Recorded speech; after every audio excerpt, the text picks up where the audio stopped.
Hello guys, welcome to my channel. As you can see, dito ako ngayon sa Zara shop.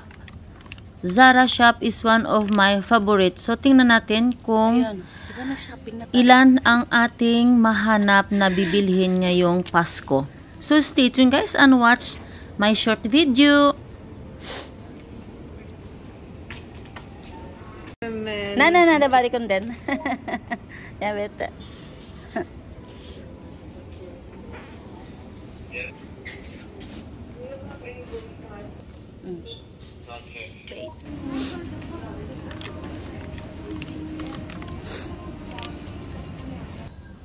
Ayan, di ba nag-shopping na tayo?